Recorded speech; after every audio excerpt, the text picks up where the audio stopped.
nagira ngo rero tuganire ku ijambo ry'Imana none afite umutima wanjye uyu munsi, ijambo ryitwa gutoranya.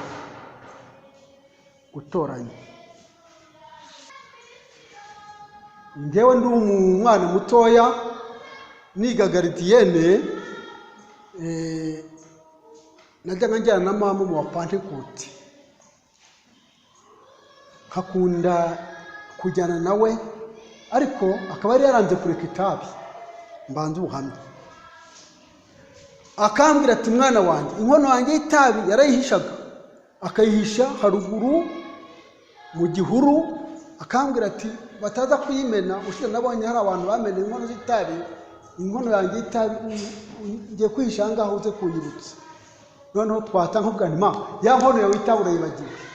Ati nuko mwana wawe, akongera akayishyira mu mufuka. Nabaye mu itorero rero,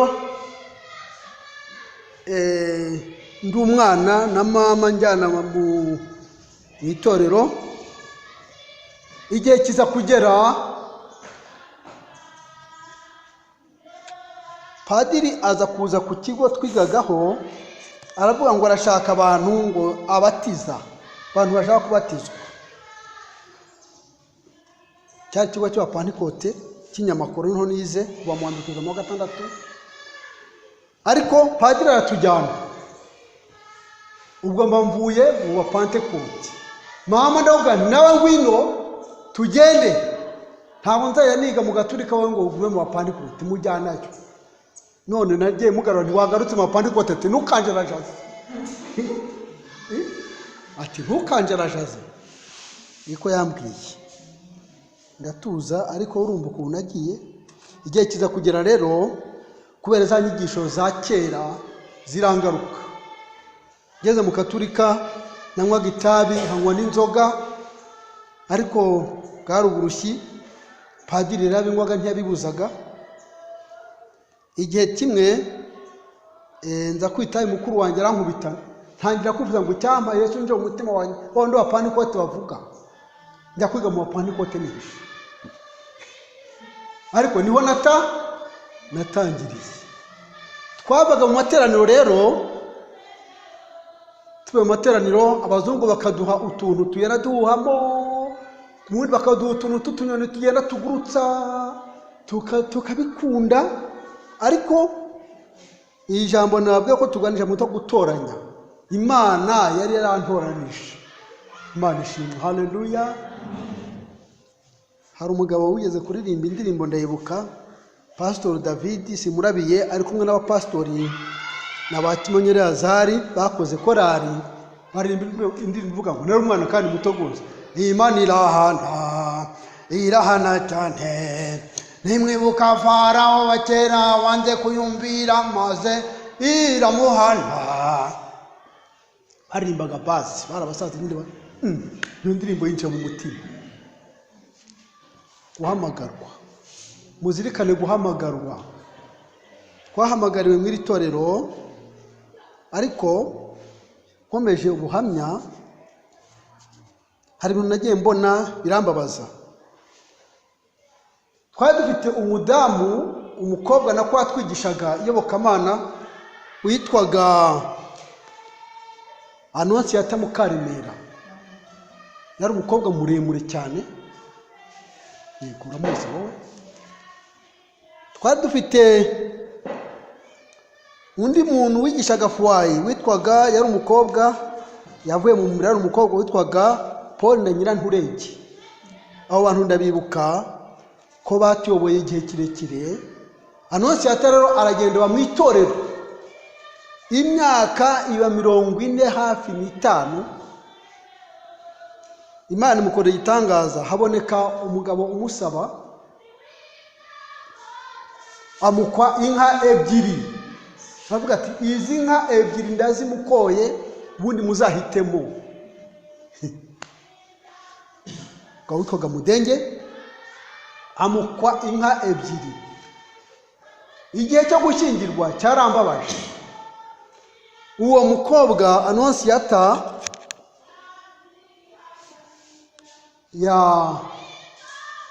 igaburo ryera ryari ku cyumweru, byagomba kuba ku cyumweru, abyara kuwa gatandatu nta muntu ubizi. Nagira ngo mbabwire mujye mureba abantu ariko mujye mutegeza iherezo, mwite ku iherezo. Iherezo ry'umuntu nta urizi. Ubu twaratangiye, twarahamagawe, ariko iherezo hari urizi.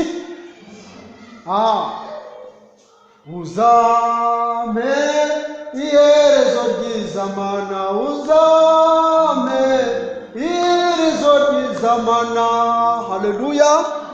Iherezo. Aya magambo tuyaganira uyu munsi muyakurikire. Iri jambo ryitwa kwita ku iherezo. Tumenye itangira ariko iherezo. Iyo nkuru nyisoze, nyuma ikintu cyambabaje, uwo mugabo witwa Mudenge yaje gushorera za nka, byo bita kurimura, azishorera zose n'inyana zazo, ntiyabasigira n'imwe. Inka ye imwe yari yarabyaye n'indi yarabyaye.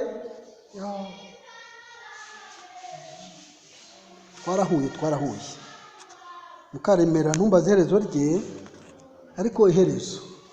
Bakristo, toro ry'Imana, uyu munsi wa none tuyahuganije amutwa guhamagarwa. Twarahamagawe, ariko dutwarane kugeza ubwo tugera ku iherezo. Iherezo ntabwo turizi rero. Iherezo ntabwo turizi. Iherezo rya byose riri bugufi. Nagira ngo dusome ijambo ry'Imana tudatinze. Samweli wa mbere cya 16. Turaganira ijambo ryo gutoranya, twaratoranijwe. Samweli wa mbere cya 16. Si Imana dutoranije ite?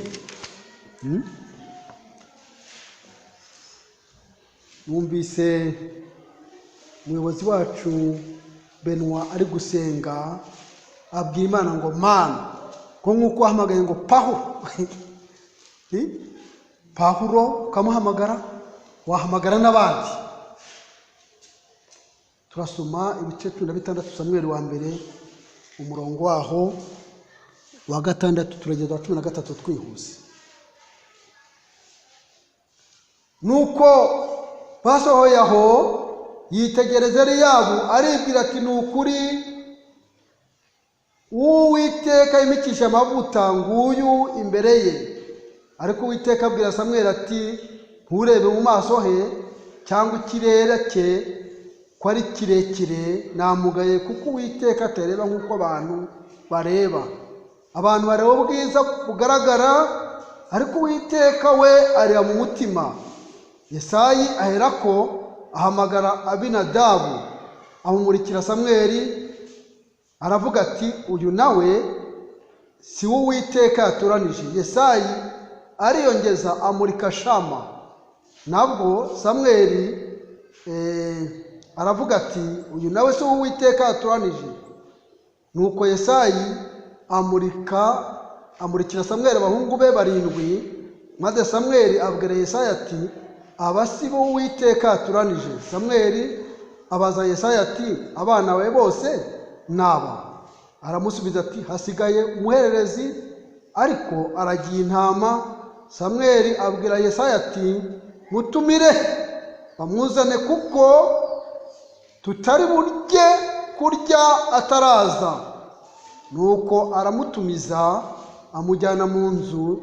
Yari umuhungu w'inzobe ufite uburanga kandi w'igikundiro. Uwiteka aravuga ati haguruka umusuke w'amavuta ni uwo. Samweli aherako yenda ihembe ry'amavuta ayamusukiraho imbere y'abakuru be. Uhereye ubwo umwuka w'Uwiteka akajyaza kuri Dawidi cyane. Nuko Samweli arahaguruka asubira i Rama. Imana idufashe cyane. Haleluya. Imana kuntu yatoranije. Imana nireba uburebure bw'umuntu, Imana nireba uburanga bw'umuntu, Imana itegereza umutima, Dawidi atorerwa kuba umwami. Cyari ikibazo gutoranywa kwa Dawidi. Dawidi yatoranijwe atarabikuye, ari umuhererezi, ariko Imana iramutoranya. Subi yamutoranije iki? Twahamagawe n'Imana, Imana iradutoranya mu bandi, ituzana mu rusengero. Umuntu afite ubuhamya bwe, undi ubwe. Umuntu afite imigezi yambutse, umuntu afite imisozi yanyuzemo, ariko twarahamagawe. Nyura mu misozi, nyura mu mataba, hose niko harushya umutima. Nsaba Uwiteka kugira ngo amfashe, Uwiteka nawe natinda konyumva. Nigitangaza pe rwose, nigitangaza ko Yesu yanyijije wonka. Ni ujya unyobora uzangeze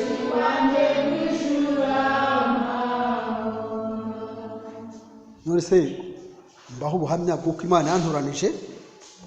Imana yantoranije ngiye mu Pantekote, mu masengesho ya nijoro. Nagiye mu masengesho ya nijoro, umuntu umwe arahaguruka. Numvise ubwa mbere umuntu avuga indimi nyinshi, aravuga ngo hano hari umuhungu w'Imana ashaka ko azayikorera, kandi kubwe hakazakizwa abantu benshi. Bona haguruka ngo yivugire ngo nimaze hano turamusengera. Numva imbaraga zinguyonze muri ninge. Haleluya. Ninge. Bati haguruka rero ukamahari iki? Ubwo se byaje biti? Ubwo ariko natoranijwe, wowe watoranijwe ute? Muzirikane guhamagarwa kwanyu. Yego, aho wanyuze siho nanyuze, aho undi yanyuze. Umuntu yagiye anyura inzira ye ahinduka ku Mana. Imana idufashe cyane. Yego, ngaho Sawuli se siko twabyumvise ukuntu yakijijwe? Ntiyarenganyaga itorero ry'Imana. Yarazikora kuko akorera Imana, ariko Yesu ngo arabwira akamubwira ati, Sawuli undenganyiriza iki? Ariko muzirikane guhamagarwa kwanyu. Twahamagawe rero, Imana ituzana mu rusengero, tuzana mu nzu yayo kugira ngo dukore imirimo myiza, gutanga icyacumi, gutanga amaturo, kuzana abandi mu nzu y'Imana. Ariko tugira ikibazo mu muhamagaro twahamagawe. Ikibazo dufite n'abantu baje tukabona bifatanije natwe, ariko tukongera tukababura. Bagiye hehe? Abantu baje mu rusengero bakihana, tukabona ko bihane, tukababatiza ntibakomeze. Bahuriye tugomba gushaka impamvu, kandi impamvu igaragara. Yego, umugabo yagize impamvu yo kutajya mu rusengero. Umupastori yarigishije, aririmba indirimbo ivuga ngo umpire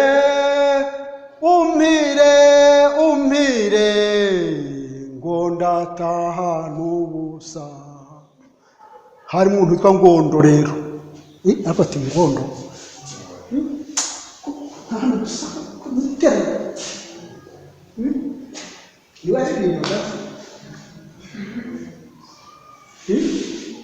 nabwo impamvu mpire ngo ndataha n'ubusa. Umugabo aravuga ati ngewe byatora sinongera kurisubiramo, Ngondo ntaha n'ubusa.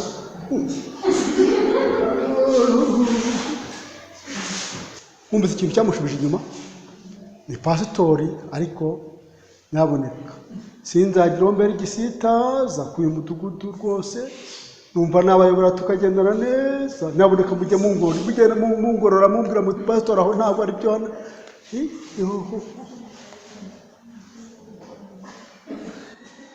Nawe mudugudu wa Burunga, ariko umuntu umwe mu badiyakoni ngo aravuga ngo pastor wakoze byagenda neza ariko sinayimubwira. Ubwo ubwenge bwawe bwaho mariki umurimo w'Imana, gukorera Imana n'ubwenge bwacu, wabigenza byagenda neza ariko sinayimubwira. Ngaho mujye munkosora rero, ntazaba nka Ngondo nkigisha rero nkazavuga Ngondo abantu ntibaze gusenga kubera njye. Imana dufashe. Ariko twahamagariwe gukorera Imana, twahamagariwe gukomeza mu ntambara, mu bigeragezo. Hariho ibigeragezo rero.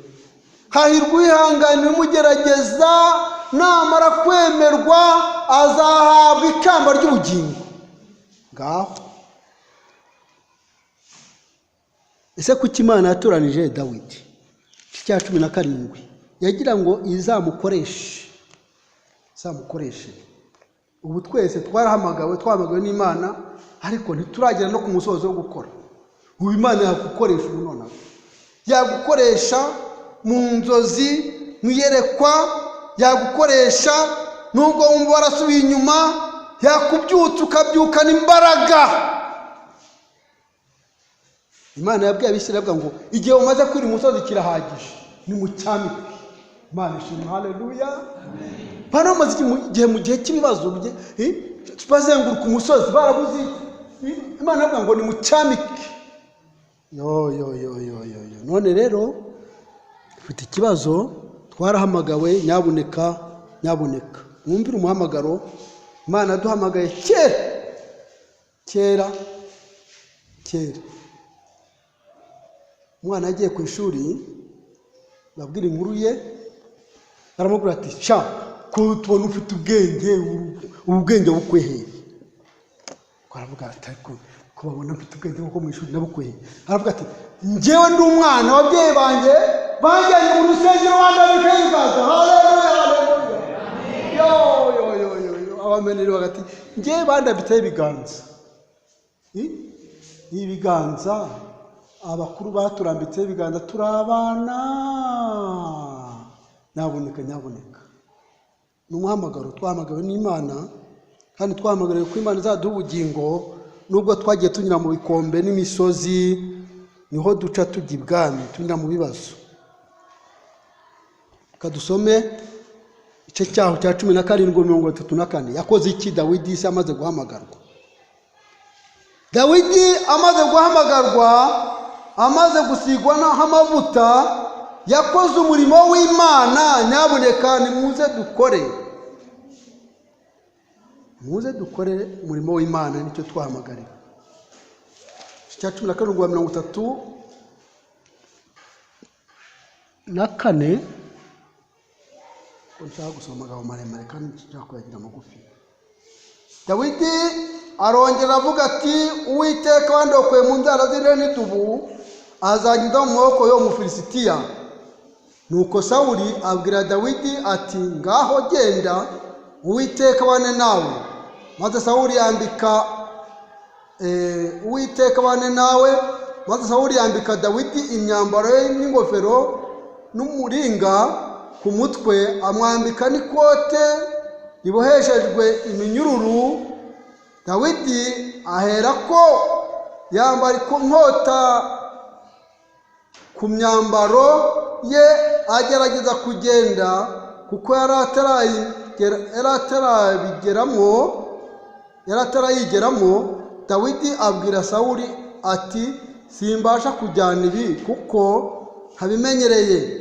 Nuko Dawidi arabyiyambura, aherako asingira inkoni, arayitwaza, yitoraniriza amabuyenge 5 ku mugezi, ayashyira mu ruhago rw'imbumba y'abashumba yari afite, kandi yari afite umuhumetso mu ntoke.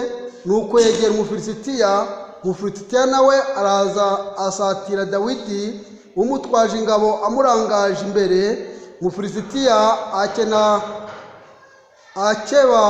akebaguza abona Dawidi aramusuzugura kuko yari umusore w'umugenda w'inzobe w'uburanga. Nuko Umufilisitiya abaza Dawidi ati kunteranye inkoni mbese ugira ngo ndimbwa? Umufilisitiya aherako akena Dawidi mu izina ry'Imana ze. Umufilisitiya abwira Dawidi ati ngwino nkubagire ibisiga byo mu kirere n'inyamaswa zo mu ishyamba. Dawidi abwira Umufilisitiya ati wanyuranye inkota n'icumu n'agacumu, ariko ngewe nguteye mu izina ry'Uwiteka Nyiringabo, Imana y'Isirayeli wasuzuguye. Uyu munsi Uwiteka arakungabiza nkwice nguce igihanga, kandi nkugaburire ibisiga byo mu kirere n'inyamaswa z'inkazi zo mu ishyamba, intumbi z'ingabo z'Abisirayeli, kugira ngo abo mu isi yose bamenye ko mu Isirayeli harimo Imana, kandi ngo iritaniro ryose rimenye yuko Uwiteka adakirisha inkota cyangwa icumu, kuko intambara ari Uwiteka kandi ari uzatugabiza. Imana idufashe cyane. Dawidi yari umusore kumugenda, ariko ajya ku rugamba yambara imyambaro y'umwami Sawuli, ambara imyenda, iyo myenda ngo ari ibyuma by'iminyururu, we yambaye agiye gutera intambwe biranga. Avuga ati ngewe ndagenda uko namenyereye. Yifatira umugozi murabuzi, atoragura amabuye, aravuga ati ndagenda nk'uko namenyereye. Arazunguza ngo ibe riragenda yikubita mu ruhanga rwa Goliyati. Goliyati ngo kubitaza garamye, Dawidi arihuta ngo arigenda mu gihanga. Mbega we.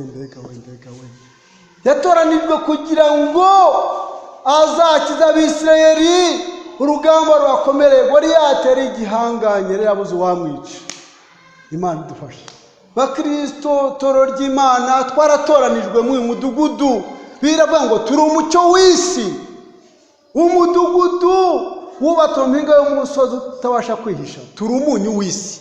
Umunyu nukayuka uzaryoshwa n'iki? Ko turi umunyu w'isi kandi tukaba n'umucyo w'isi. Nyabune icyama bakristo mwigomba tukamurika. Ubushiye twateranye n'abene n'atabapro ba presbyterienne, mpamagara bihana bazamura ibiganza. Niba bari hariye sinkumbaze, wabona abihana simbizi. Yego gaho niba ajya kutureba babone nta gakiza katurimo, babone n'umwijima nk'iwabo. Imana idufashe. Turasabwa kwera imbuto, tukera imbuto ndetse nyinshi, umwijana undi ijana, bityo Imana idufashe cyane. Twaratoranijwe rero nyaboneka gukora umurimo w'Imana, kandi umurimo twatoranijwe ni wo kuzana abantu mu rusengero, abantu bagakizwa.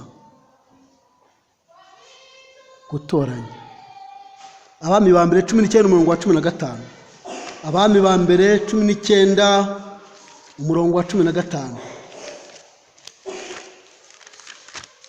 Turasoma Abami ba mbere 19:15.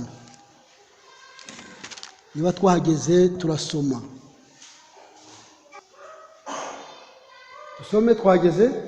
Uwiteka aramubaza ati genda usubize inzira yose y'ubutayu ujya i Damasiko, nugerayo uzimikishe Hazayeli amavuta ab'umwami w'i Siriya, na Yehu mwene Nimushi nawe uzamwimikisha amavuta ab'umwami w'Abisirayeli, kandi na Elisa mwene Shafati wo mwabeli Mehora uzamusukaho amavuta ab'umuhanuzi mu cyimbo cyawe.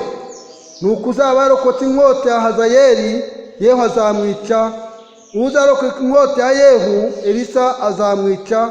Ariko rero nzaba nsigaranye abantu 7,000 mu Isirayeli batarapfukamira Bayali, ntibamusome. Imana idufashe. Imana ni umukozi w'umuhanga. Abakozi iyo bananiwe ishyiraho abandi. Uri kubyumva? Ubu hari abandi kandi nimwe. Yego sigaje imyaka 3 hafata pansiyo. Uburundi ku murimo wo gusoza, hafi gusoza ikivi.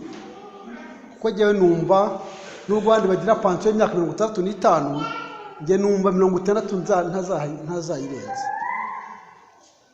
Mpamvu ntazayirenza nzakomeza gukora ariko ntashinzwe responsibility.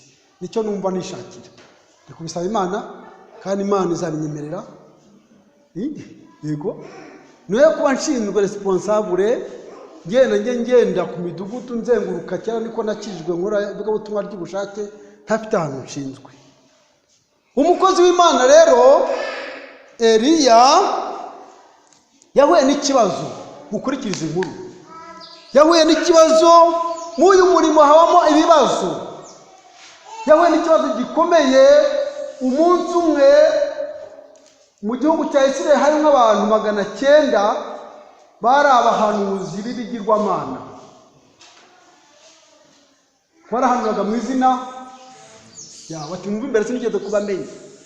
Bari abahanuzi b'ibigirwamana, hari ibigirwamana bibiri, hari kitwaga Ashera, hari n'ikitwaga Bayali. Ibyo bigirwamana bibiri Eliya ngo abwira abantu ati none muzageze guhera mu rungabangabo. Niba muzi ko Uwiteka ari we Mana n'umukurikire kandi muzi ko ari Bayali aba ari we mukurikire. Cyakora ngo rero arabwira ati noneho rero kugira ngo turebe Imana ikora ibitangaza mugiye gufata inkwi mushyire hariya maze mutakambira Imana yanyu imanura umuriro. Nanjye nze gutakambira Imana ibuze kudusubirisha umuriro yaba ariyo Mana mudacanyemo. Abahanuzi ba Bayali bavuga bati nibyo koko. Ngo baragenda inkwi bazitereka hariya baratangira barakotsora Bayali twumvire biriza umunsi. Ngo rabya ati nyaboneka muce hirya no hino hariyo Mana yanyu yagiye. Ngo bagaca hirya no hino. Ngo rabya ati mwicebese barirasanga umuriro wose. Barike baburijwe na rimwe ribasubiza. Ngo arabwira ati noneho rero nanjye mureke ntakambira Imana ya Isirayeli. Ngo yubaka amabuye 12 igicaniro cy'Abisirayeli ashyiraho inkwi. Ngo arabwira ati muzana amazi rero musukeho. Bazana amazi basukaho. Barongera bwa kabiri inkwi zihinduka amazi. Ngo amazi arasendera agera mu ruhavu atangira gutakambira Imana. Ngo arabwira ati Uwiteka Mana nyumvira. Imana ishimwe. Haleluya. Nyumvira kugira abantu bamenye ko ari we Mana kandi ishobora kumanura umuriro. Uwo mwanya umuriro amanuka. Imana ishimwe. Haleluya. Eliya yarasenze umuriro uramanuka.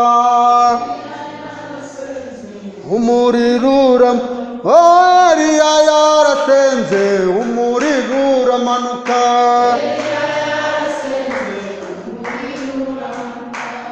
Umuriro umaze kumanuka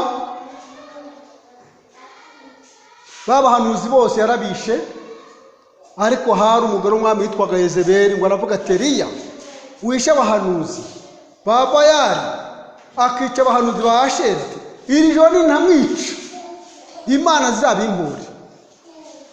Eliya rero warabimenya ko uwo mugore agiye kuza kumwica. Waravuga ati reka mpunge. Yego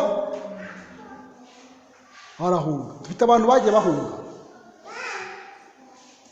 barahunga ariko Imana ibagira neza mu buhungiro ntibahapfira. Nyaboneka mwumva ubuntu bw'Imana.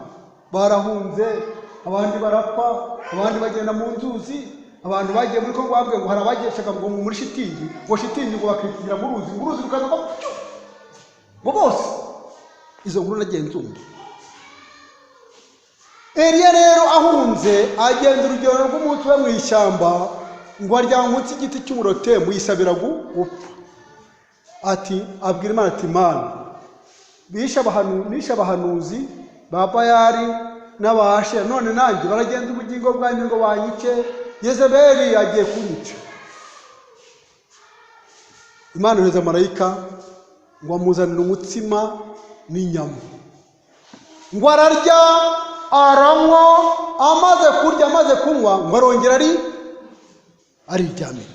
Nyaboneka mu mbwira bakristo torero ry'Imana ko dufite abantu Imana yagiye neza, hari igihe wamaze utari kurya ariko none Imana iratugaburiye, uri kurya uri kunywa none abantu bararyana. Nyaboneka mwakangutse bakristo mugakanguka rwose. Ararya aranywa arongera ariryama. Mareka ngagakuba kabiri ati byukurye, ngo ararya aranywa abona agacuma k'amazi ngo kari ku musego we, ngo Imana ivuga ngo byukugenda urye kandi ugende kuko urugendo rurerure rugukomereye. Ngo iyo nda ayimarana iminsi 40 n'amajoro 40. Ariko Imana iza kwiyereka Eliya, iyo magambo twasomye ndavuga ngo genda ugende ndi hafi kugucyura, wimike Elisa, wimike Yehu, wimike Hazayeli, uzarokoka inkota ya Elisa, Yehu azamwica, uzarokoka inkota ya Yezeyeli, Elisa azamwica. Niko byagenze rero. Yehu niwe wishe Yezebeli. Yezebeli yari umugore wa Ahabu. Eliya yari yagiye mu ijuru ariko Yehu niwe wamwishe. Abami ba kabiri 9:30. Abami ba kabiri ibice 9:30. Yehu niwe wishe Yezebeli. Yezebeli yari umugore w'umwami witwaga Ahabu. Yari umugore utoroshye. Ariko Yehu yakoze umurimo wo kumwica. Kamwumva uko byagenze. Uwo mugore inkuru ze ngiye kuzibabwira tuzisomye. 9:30. Yehu ageze Yezebeli arabyumva maze yisiga amarangi mu maso, arasohoka asokoza umusatsi, aherako amurungurukira mu idirishya, abona Yehu anyura mu irembo, aramubaza ati nta mahoro zimuri we, warishe shobuja? Yehu arararama areba mu idirishya aravuga ati uwo dufatanije ninde?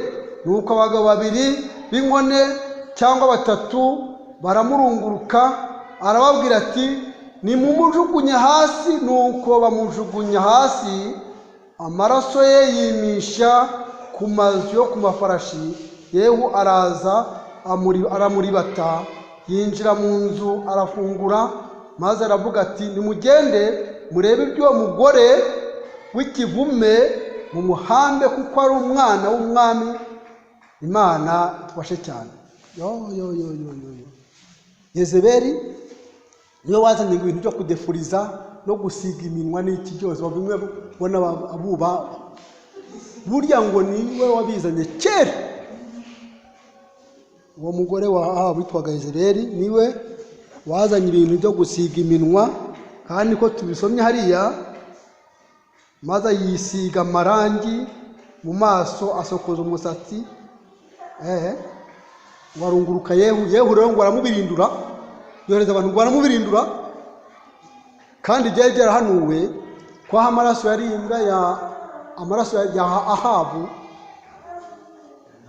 ya Naboti yari yarishwe na Yezebeli umugore wa Ahabu. Izo nkuru murazizi, ntaza gutinda ku izo nkuru. Urumva ro umurimo wa Yehu nawe yishe Yezebeli, kandi byari umugambi w'Imana. Aragenda rero arabimika, bakora umurimo mu cyimbo cye nyuma. Reka rero dusome Matayo ibice 18. Imana n'umukozi w'umuhanga. Mu isezerano rishya natwe twaratoranijwe. Matayo ibice 4:18. Agenda iruhande rw'inyanja y'i Galilaya, abona abavandimwe babiri, Simoni witwaga Petero na Andereya mwene se barobesha inshundura mu nyanja, kuko bari abarobyi, arababwira ati nimunkurikire nzabagira abarobyi b'abantu. Uwo mwanya basiga inshundura baramukurikira. Yicuye imbere abona abandi bavandimwe babiri, umwe ni Yakobo mwene Zebedayo na Yohana mwene se, bari mu bwato hamwe na se Zebedayo bapfundikanya inshundura zabo. Arababwira ati uwo mwanya arabahamagara, uwo mwanya basiga se baramukurikira. Imana idufashe. Haleluya. Imana yagiye iduhamagara umukwe undukwe. Hari abantu Imana hamagaye mu nzozi. Umuntu arantelefone nambwe ati pastori, ati nagize inzozi, ati inzozi rwose nagize inzozi mbona nambuka uruzi, ati urwo ruzi kandi rwambutswe n'abagore. Ati ubwo wansobanura izo nzozi nabigenzane. Gerageza kumubwira uko mbyumva. Itorero rifite ubwere, uri kubyumva? Itorero rifite ubwere. Imana iraduhamagaye, nagira ngo mujye musobanukirwa n'imikorere y'itorero. Itorero rifite ubutware bwo guhana, gutesha, guhugura no kubabarira. Yego, aho muzakiza ibyaha bazabikira, aho mutazabikiza bazabigumana. Mwabyumvise? Buriya iyo turi hano umuntu akavuga ati ngewe naguye mu cyaha iki n'iki, Imana nibarire, tuba tumuhoye ku Mana. Imana ishimwe cyane. Haleluya. Kuko tuba tubikorera ahera h'Imana. Naho ibyaha bitukura, hariho ibyaha bitukura tukutuku, biraba umweru ise na sheregi, niko birivuga. Nagira ngo rero mumenye ko itorero rifite ubwere. Iyo umuntu yakoze icyaha, itorero ryose tukabimenya, ntabwo akihanira mu masengesho ngo kiveho. Oya, nuko uzaza iteraniro ryateranye byose akavuga ati itorero mumbabarire, mujye mubayobora baze mu iteraniro, kuko ibyabo biba byamenyekanye, byamenywe n'abantu benshi. Baze bavuga bati yego nakoze iki, Imana ikimbabarire, namwe itorero mumbabarire. Ngaho izo ndozi narazimusobanuriye, kandi uko nasobanuriye niko nabyumvaga, ariko byari nabyo. Imana yadutoranije, ariko hari ikintu kimbabaje. Turiga buri gihe tugataha. Hano hirya nyuma y'inzu yacu hari umudamu njyambwira, ntiwagiye uza mu rusengero kuko gusenga, uru rusengero ko ari urwawe, kwinzu wemere kuyinjiramo, ntushaka uzajya uza, noneho ugera mu rusengero pfuka amatwi. Ariko yicara gusa akambwira ngo urase gupasita ngo ngomba naje gukurikirana. Ntoya ubuze pfuka amatwi. Ariko yavuga nti umuntu yagiye mu rusengero aravuga ati ngende pasita n'igihe kibivuze kucyumva ngo pfuka amatwi. Igisazi ngo kiba kuri we, kiba kuri kujya bakamagera cyo ko bijabo wihade kuga ngo bujuri hafi. Bavuga ati iki gisazi ni kabutiti.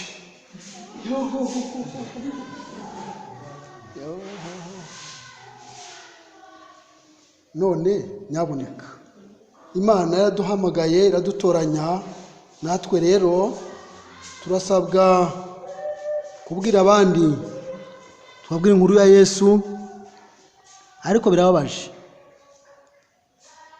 abantu batumva. Umuntu yinjiye mu rusengero, yerekwa umuntu yagize ngo umuntu yinjiye mu rusengero ngo yikoreye, ngo ageze mu rusengero ngo ntiyatura, ngo arakomeza yikorera. Witonda ishoje ngo abona ngo asubiyeho kandi yikoreye. Umuntu akazana ibyaha mu rusengero agasubirayo atabyihannye. Imana nidufashe. Ariko twaratoranijwe, Imana dufashe cyane. Ndi hafi gusoza. Imana itoranya Mose kuva ibice 3 umurongo wa 16. igitabo cya kabiri cya Mose. Aha niho ngiye gusozereza, nyuma dusenge senga Imana, ariko menya ndaba nsigaje isomo rimwe muri hangana. Kuva ibice bitatu.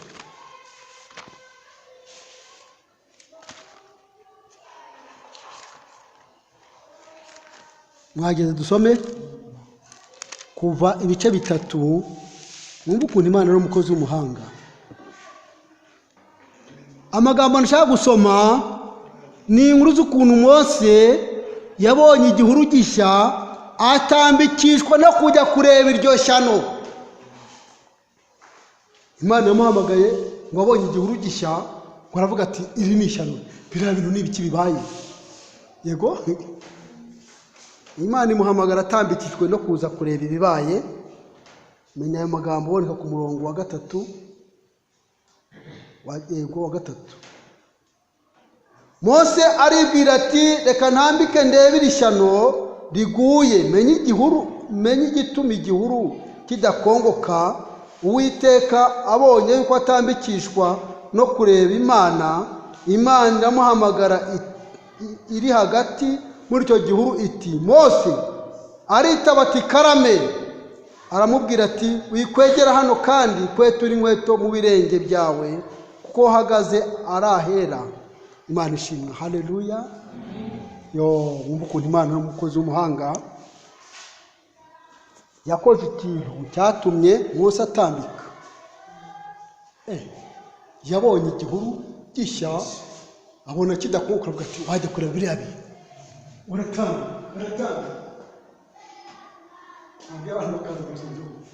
Bakaza bakumva ijambo ry'Imana. Twarahamagawe, turabasengera. Aho twageze amaso n'amaguru tuhageze amasengesho. Nuko Mose akwetura inkweto aho yarageze uko hari ahera. Imana ishimye cyane.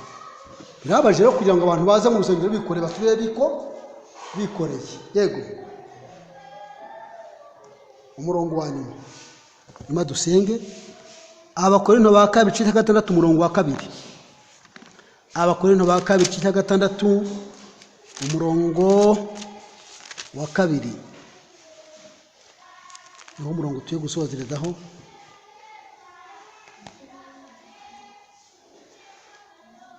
Umurongo wa 2. Ariko reka duhere ku wa 1.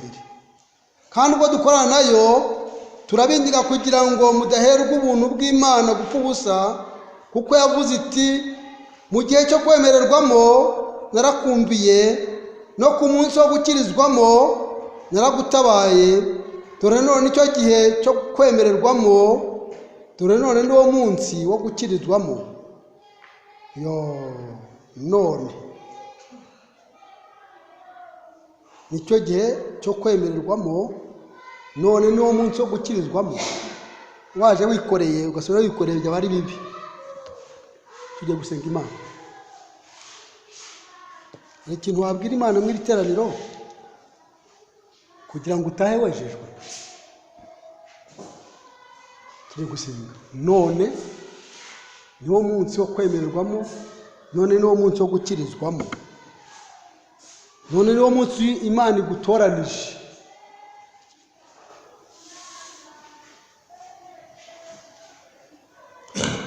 Ndabona bazanye ikirago, se waza ugapfukama tukagufasha gusenga Imana kugira ngo Imana ikweze.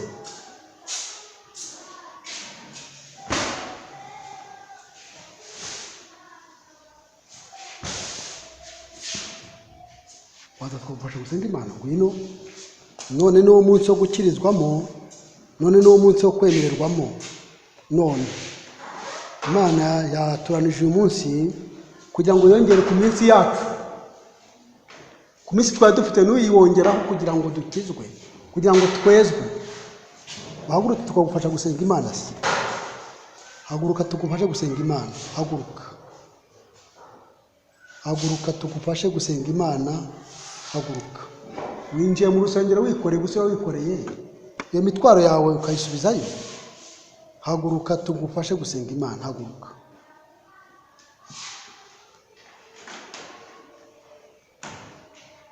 igihe kimwe umupasitori yamaga abihana barabura, ariko si uko bari batatsinzwe n'ijambo ry'Imana, aducira umugani abuza abihana, atubwira inkuru y'agasamunyiga. Agasamunyiga ngo karagiye kegera urutare, ngo karuhata umwuka, ngo karasuka,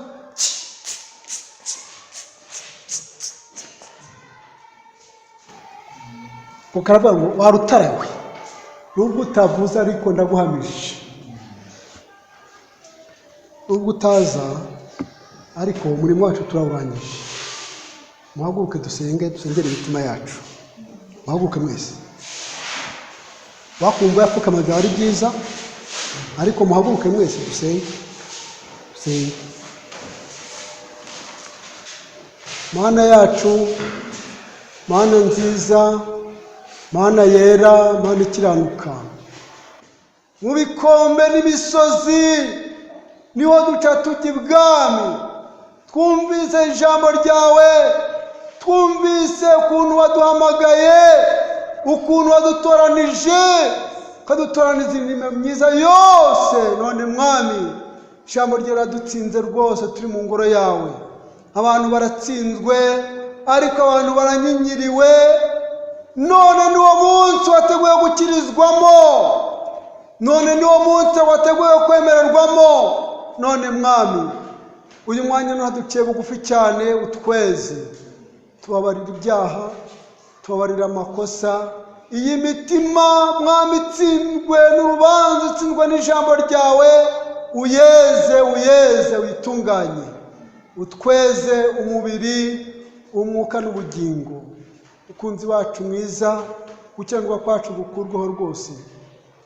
Umugaragu we Mose atambika areba igihuru cyane gikongoke, mavugana nawe umubwira ko kwetura inkweto.